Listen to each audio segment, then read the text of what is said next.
자, 그럼 아까 수식을 후위식으로 전환할 때랑 똑같이 후위식을 계산하는 것도 메인 함수를 먼저 보고 이거에 맞게 이 메인 함수가 정상적으로 돌 수 있도록 여기 이 새로 준비해야 될 함수를 준비하도록 할게요. 어, 이 부분까지의 모양은 좀 전에 후위식으로 변환할 때랑 똑같아요. 그리고 여기에 중위표기식을 써서 연산하는 것도 같은데 좀 전에는 이렇게 간단한 연산식이었는데 이번에 연산식을 좀 길고 복잡하게 바꿨죠. 그렇지만 프로그램이 제대로 동작한다면 이거 아무리 길고 복잡하게 했더라도 똑같습니다. 잘 해결될 수 있고 우리만 주의 깊게 이걸 잘 풀어보면 답이랑 맞춰볼 수 있어요. 그런 다음에 후위 표기식 연산 함수는 어떻게 구현해야 될지 봅시다. 어, 후위 표기식으로 변경된 exp라는 것을 인자로 주면서 함수를 호출하면 이 함수가 어떤 타입을 반환하나요? 인테저 타입을 반환한다는 얘기죠. 그러니까 이런 표현식이 가능한 거죠. 예, 그래서 이 함수는 인테저 값을 일단 이렇게 생겨야 된다는 것을 알 수 있어요.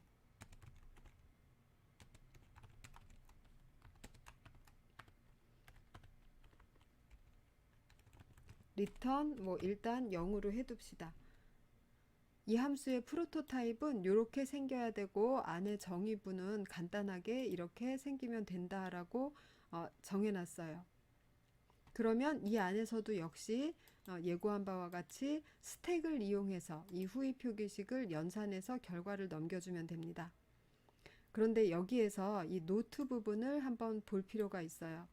피연산자가 한 문자로 표현되므로 코드 영역이 겹치지 않도록 심의만 했으면 이렇게 써놓으니까 글로 써놓으니까 잘 이해가 안 되실 수 있습니다. 이건 무슨 얘기냐면 중위 표기식을 후위 표기식으로 변경할 때는 스택에 연산자가 들어갔다 나왔다 했죠.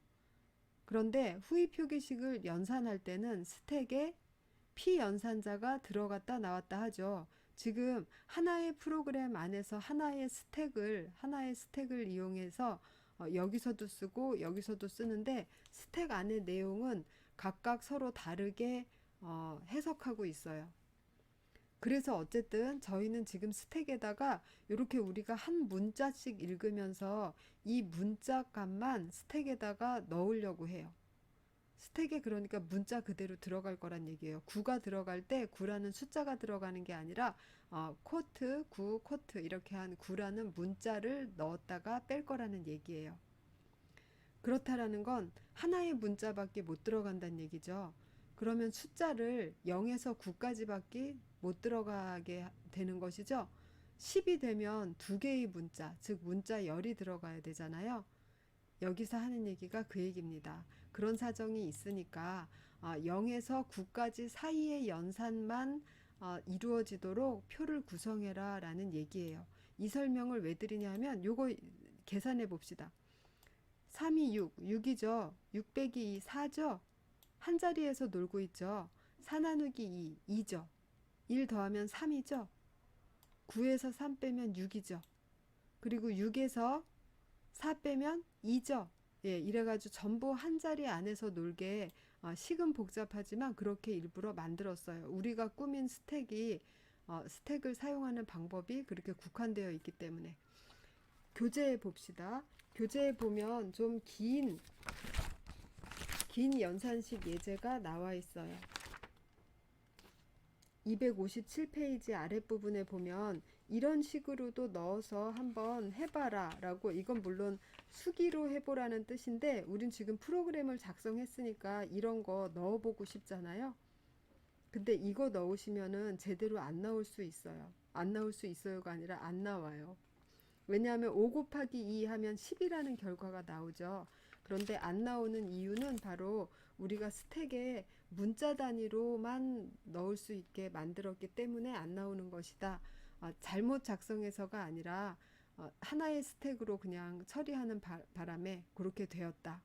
그럼 이거를 수정해서 저렇게 두 자릿수 이상의 숫자도 받아 처리할 수 있도록 또 만들 수도 있겠죠. 네, 그렇게 만들 수도 있습니다. 일단은 지금은 한 자리 숫자만 처리하도록 만들어 볼 거예요. 그래서 앞에 서두가 이제 끝났어요. 이제 프로그램 요 함수 내부 구현하러 가봅시다.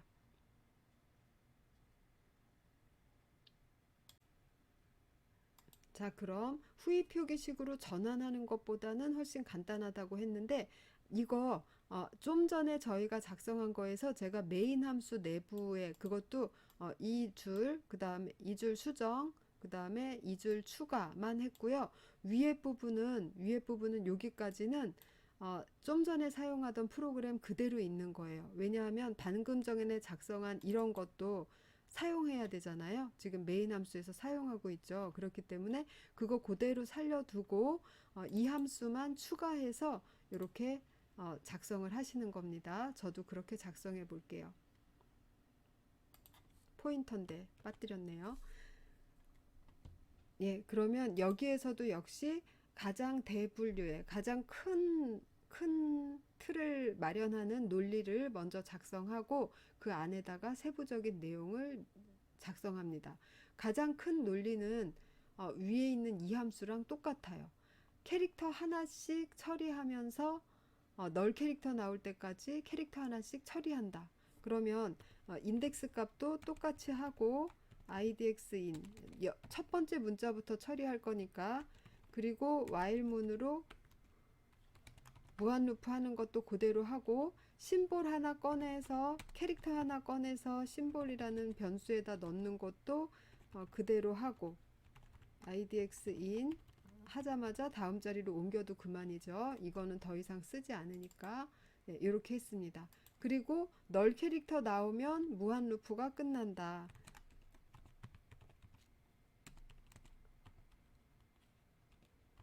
널 캐릭터가 나오면 무한 루프 끝내라. 그럼 끝냈으면은 어떻게 해야 되죠? 끝냈으면 스택 안에 값이 하나 들어있을 거라고 했죠? 그러면 스택 안에 있는 그 값을 반환을 해주면 되겠죠. 그런데 스택 안에 있는 이 값은 캐릭터 형태이죠. 즉 내가 낸 결과값이 0이다 라고 하면 이 0이 있는 게 아니라 이 0이라는 캐릭터가 나온단 말이에요. 그러면 그 캐릭터를 그대로 이 팝을 그대로 반환해 버리면 여기에서 %d라고 출력을 하면 이 0이라는 캐릭터의 코드값 48이 나오겠죠. 그렇게 만들면 안 되니까 팝한 거에서 0이라는 캐릭터를 빼서 넘기면 실제 0이라는 값 9가 답이다. 그러면 9라는 캐릭터가 아니라 실제 9라는 정수값이 넘어가게 돼서 여기서 %d로 표현을 했을 때 올바른 값이 표현됩니다. 그럼 기본적인 틀을 다 갖췄고 여기에서 해야 될 일은 심볼 값에 따라서 피연산자냐 연산자냐를 판가름해서 피연산자일 때는 스택에 그냥 넣으면 되고 연산자일 때는 스택에서 두 개를 꺼내서 연산해서 다시 스택에 넣으면 되죠. 예, 그 과정을 해보겠습니다. 그럼 여기에서 이것이 연산자인지 피연산자인지 판가름을 하는 건 어떻게 하면 되죠? if 심볼이 플러스 거나 마이너스 거나 곱하기 거나 나누기이면 그러면 연산자란 얘기죠. 그거 좀 장황하다라고 생각해서 저는 별도의 함수로 뺐어요. 그러면 한번 봅시다. else if is operator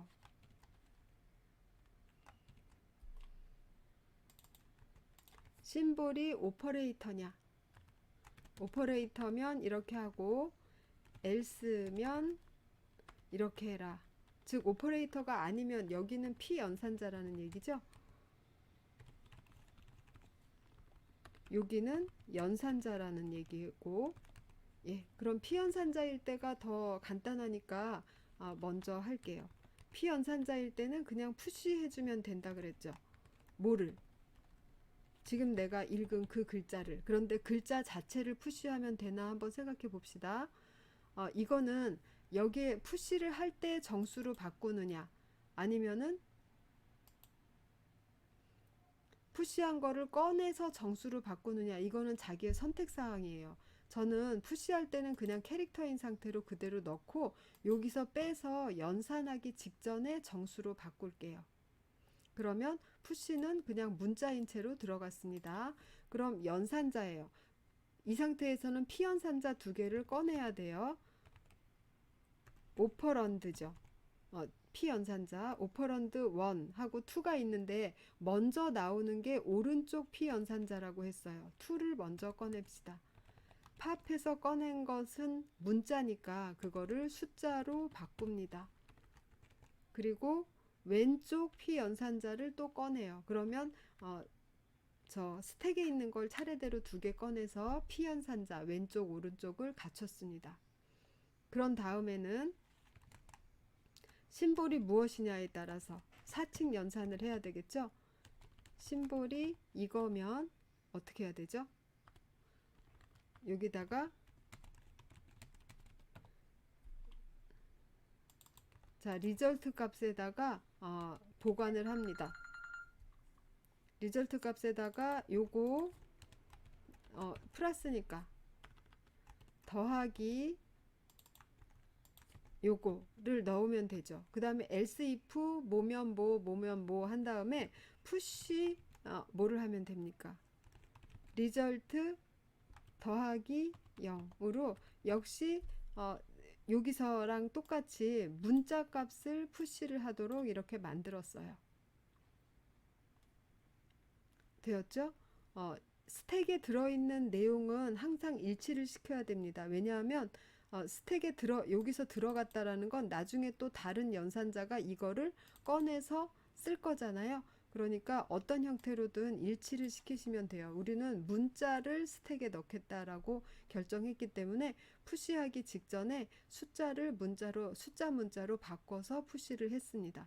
그리고 여기서 리절트라는 걸 사용하는 이유는 자 여기 이제 하나 더 써봅시다. 사칙 연산이라 네버를 써야 되는데 자 이렇게 하고 다 쓸게요. 곱셈일 때는 나눈셈일 때는 자 이렇게 했습니다. 그러면 이렇게 했을 때 리절트라는 변수를 이용 안 한다고 하면 여기 하나하나마다 푸시 뭐 이거를 써줘야 돼요. 예, 푸시 그 다음에 이 결과 플러스 0이라는 캐릭터 이거를 해야 됩니다. 그래서 결과값에다가 플러스 0이라는 캐릭터 코드 그거를 해서 그거를 푸시하는 이 동작은 4개 공통이기 때문에 그거를 밖으로 빼서 한 번만 수행하기 위해서 리절트라는 중간 변수를 사용하고 있어요. 이럴 때는 중간 변수를 사용하는 게 더 코드가 간결하고 논리가 정확하게 드러난다고 생각해서 썼습니다. 그래서 어디 다 됐나 봅시다. 피연산자일 땐 넣고 연산자일 때는 꺼내서 연산해서 넣었고 예, 다 됐어요. 그리고 마지막에는 꺼내서 숫자로 변환해서 반환 실행해 봅시다. 컨트롤 F5 해볼게요. 뭐 하나 빠진 것 같은데. 네네. 지금 이거 작성 안 했죠. true, false를 반환하면 되죠. 캐릭터를 받아서 요건 간단히 하면 되죠. if ch가 이거거나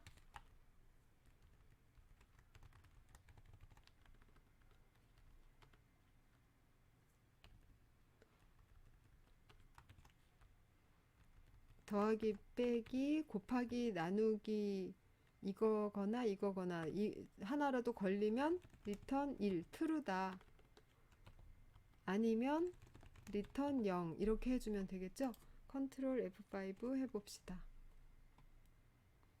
예, 그래서 리절트는 2 요거 아까 제가 계산했을 때 2 나왔었던 것 같아요. 그래서 2 맞게 되었습니다. 이 식은 여러분들이 딱 요것만 되지 않는다는 걸 증명하기 위해서라도 조금 다른 모양으로 바꿔서 테스트해 보시는 거 괜찮아요. 다만 주의할 것은 식을 계산하는 중간이건 마지막 값이건 항상 한 자릿수 안에서만 놀 수 있도록 작성해 보시면 되겠어요. 예, 여기까지로 후위 표기식 연산 부분까지 마치겠습니다.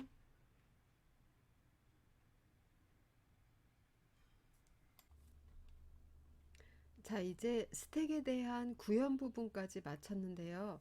이 상태에서 스택의 소스를 보면서 여러분들이 이 스택이 어떻게 돌아가나라는 거를 충분히 이해하시는지 한번 제가 질문을 드려볼게요. 자, 어떤 스택의 연산을 이 순서대로 하려고 합니다. 푸시로 값 세 개 넣고 하나 빼고 다시 값 4개 넣고 2개 빼고 하나 넣고 이렇게 하는 과정에서 스택의 어, 그 스택의 최종 스택의 모양은 어떻게 되는지 한번 보도록 하겠습니다. 그럼 여기에서는 지금 스택 사이즈가 100이니까 먼저 봅시다. 1, 2, 3 들어가죠. 1, 2, 3 들어가고 그 다음에 하나 나옵니다. 그러면 3이 없어지겠죠. 다음에 4, 5, 6, 7 들어가죠. 4, 5, 6, 7 들어가고 2개 나오죠. 그러면 2개가 지워집니다. 다시 하나 들어가죠. 8 이렇게 들어가죠. 그러면 이러한 연산의 결과인 스택의 모양을 그리세요. 그럼 여러분들은 이렇게 세로로 그리고 맨 밑에 1, 2, 4, 5, 8 이런 모양을 그려주시면 되겠죠. 예, 쉽죠? 여기까지 쉬워요. 그러면 그 다음을 생각해 봅시다. 스택의 사이즈가 5예요. 요거 지금 제가 5라고 고쳤습니다. 스택의 사이즈가 5인데 이런 연산을 했을 때 스택 안에는 남아있는 내용이 어떻겠느냐라는 거예요. 기존에는 똑같이 5칸이 남아있지만 1, 2, 4, 5, 8 이렇게 남아있었는데 어떻게 남아있는지 한번 보도록 합시다. 먼저 1, 2, 3을 푸시하는 거 문제 없죠. 1, 2, 3 푸시했습니다. 그 다음에 하나 팝했어요. 줄어들었고 그 다음에 4, 5, 6, 7을 넣는데 자, 4 들어가죠. 5 들어가고 6 들어갑니다. 그 다음에 7은 넣으려고 하는데 사이즈가 5예요. 그러면 이 순간에 프로그램이 엑시트 되는지 아니면 어떤 오류 처리를 해서 뭐 어떻게 되는지를 보기 위해선 무엇을 봐야 되죠? 이 푸시라는 함수를 가서 어떻게 구현되었는지 봐야 됩니다. 그럼 여기서 봅시다. 푸시라는 함수 갔더니 풀인지를 먼저 체크해요. 그래서 풀이라는 거는 탑이 스택 사이즈 마이너스 1, 즉 4. 4면 리턴 1, 그럼 리턴 1이 와요. 그럼 여기서 오류 메시지 하나 출력하고는 그냥 리턴했네요. 그러면 꽉 차 있는 상태에서 푸시를 호출한다라는 거는 스택의 내용에는 아무런 영향을 미치지 않는다라는 걸 이 코드를 보고 판단하실 수가 있죠. 그럼 이 코드가 주어졌다라고 하면 여러분들은 여기서 푸시 7은 아무런 영향을 미치지 않는다는 걸 아실 수가 있습니다. 이거를 제가 트릭으로 만약에 꽉 차 있는데 푸시를 했다. 그럼 여기서 원소의 개수를 뭐 탑을 하나 줄어뜨린다든지 탑을 하나 줄여서 어,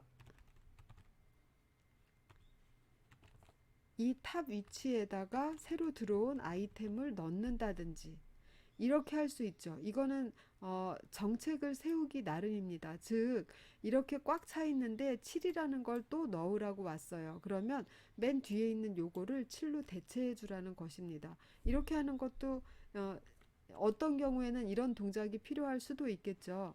그래서 이렇게 꽉 채우는 데까지는 똑같은 푸시 함수로 가지만 꽉 차 있는 상태에서 또 푸시가 들어왔을 땐 어떻게 수행되는지는 반드시 이 함수에 가서 구현된 내용을 보고 판단을 하셔야 된다는 겁니다.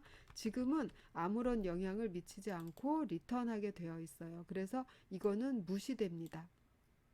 다음엔 두 번이 팝되죠. 두 번이 팝돼서 자, 두 개를 지울게요. 예, 이렇게 지웠어요.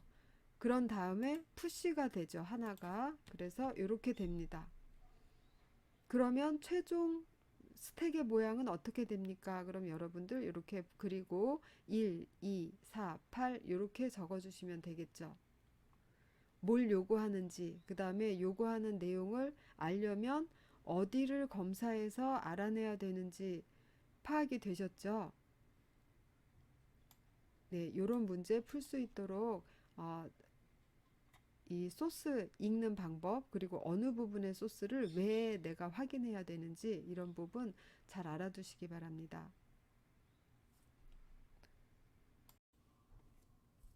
자, 다음 예제 문제 하나 더 보겠습니다. 중위 표기식을, 이게 중위 표기식이죠. 첫 번째 후위 표기식으로 변환하고 두 번째 연산하려 한다. 두 과정 각각에 대해서 스택에 변화하는 모습과 결과를 보이시오. 이런 식으로 문제 낸다고 했어요. 스택에 변화하는 모습을 보이고 결과도 보이는 거예요. 결과라는 것은 1번 과정의 결과는 후위 표기식이죠. 2번 과정의 결과는 인테저 값 하나로 나오는 것을 말하는 거겠죠. 예, 이렇게 두 개의 경우의 결과라는 것은 각각 다른 의미입니다. 그런데 두 과정 모두 스택의 변화는 보여야 돼요. 그럼 먼저 1번 과정에 대해서 어, 1번 과정에 대해서 결과는 여기다가 쓰기로 하고 스택의 변화하는 모습은 이 밑에 부분에다가 쓰기로 하겠습니다. 그럼 해봅시다. 먼저 6에 대해서 어, 후위 표기식으로 변경이니까 스택에는 연산자들이 들어가게 되겠죠. 피연산자는 그냥 바로 결과식으로 나가게 돼 있어요. 슬래시 그 나눗셈은 스택에 들어가게 됩니다. 비었으니까 그냥 들어가요. 여는 괄호는 그냥 무조건 들어간다고 했죠. 됐습니다. 그 다음에 1은 결과값으로 바로 나간다고 했어요.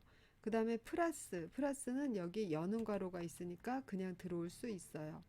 2도 결과값으로 나가고 닫는 괄호를 만났어요. 닫는 괄호를. 그러면 여는 괄호까지 스택을 계속 팝해야 되죠. 플러스가 나왔습니다. 그 다음에 여는 괄호는 팝만 하고 버린다고 했어요. 다음 곱하기가 들어가야 되는데 자신과 우선순위가 같아요. 그러면 그냥 들어갈 수 있나요? 빼내야 되나요? 같으면 안 돼요. 빼내야 돼요. 그래서 요것이 나오고 그 다음에 비어 있으니까 이제 들어갈 수가 있습니다. 다음 3은 그냥 바로 나오죠. 그 다음에 이제 요것을 비워서 이렇게 됩니다. 그럼 아유 제가 지우면서 했네요. 다시 해볼까요? 여기 나눗셈 들어가고 여는 거 들어가고 그 다음에 여는 거에 플러스 들어가고 닫는 괄호가 나오게 되면 여기서 계속 이어붙여서 쓰는 게 아니라 스택의 모양을 새로 그려 주셔야 돼요. 이렇게 닫는 괄호가 나옴으로써 이거 나오고 이거 나오게 되죠. 이렇게 됩니다. 그 다음에 다시 요거가 들어가야 되죠. 그러면 얘가 다시 지워지고 요거 하나만 들어가게 되죠. 그리고 마지막에는 빈 스택. 그래서 스택의 변화하는 모습은 스택을 한 번, 두 번, 세 번 이 정도 그리시면 됩니다. 아니면 더 자세하게 단계별로 그리셔도 되는데 차례대로 쌓이는 모양은 이렇게 한 번에 그려도 이 순서대로 쌓였다는 걸 알 수 있으니까 한 번에 그리셔도 됩니다. 그럼 1번 과정에 대한 답은 이렇게 되었어요. 2번 과정에 대해서도 역시 여기에다 결과식을 나중에 값 하나 나오겠죠. 그리고 밑에다가 스택에 변화하는 모습을 그리겠습니다. 이제 1번의 결과를 가지고 2번을 수행해야 되겠죠. 이거 가지고 수행 못하죠. 중위식인데. 예, 그래서 요걸 가지고 연산을 할 때는 피연산자는 무조건 스택으로 들어간다고 했습니다. 그럼 그냥 차례대로 쌓이는 거예요. 6, 1, 2 이렇게 쌓입니다. 그 다음에 플러스가 나왔어요. 그러면 두 개를 꺼내서 플러스한 결과값을 넣는다고 했죠. 그래서 이렇게 변하겠죠. 다음 나눗셈을 해야 됩니다. 나눗셈 역시 두 개를 꺼내서 3을 나눗셈의 오른쪽, 6을 나눗셈의 왼쪽에 두면 결과인 2가 다시 들어오게 되죠. 그 다음에 3이 나왔으니까 3은 바로 들어가게 되고 곱하기입니다. 그러면 두 개를 꺼내서 곱하기의 결과를 넣어야 되니까 6 이렇게 들어가고 결과는 맨 마지막에 스택에 남아있는 하나의 숫자 그게 결과값이 되겠죠. 그래서 2번 문제에 대한 스택에 변화하는 모습은 이렇게 스택을 한 번, 두 번, 세 번, 네 번 정도 만드시면 되고요. 612였던 거 어디 갔죠? 612. 예. 612 이렇게 쌓였다가 그 다음에 플러스 때문에 요 1, 2가 없어지고 3 이렇게 되었다가 예, 그 다음에 두 개 없어지고 2 됐다가 3 쌓였다가 그 다음에 두 개 나가서 6이 돼서 돌아왔다. 이런 식으로 스택의 변화하는 모습은 이렇게 4개 정도 아니면 조금 더 자세히 보이시는 건 상관없어요. 이렇게 적어주시면 되겠어요. 스택에 관련된 문제 어떤 유형으로 나올지 이제 감이 잡히시죠? 왜냐하면 배우는 거하고 또 문제를 풀이하는 거하고 약간 감이 틀리게 느껴질 수도 있어서 문제 풀이를 한번 해봤습니다. 이런 식으로 문제가 나갈 수 있으니까 잘 파악해 두시기 바랍니다.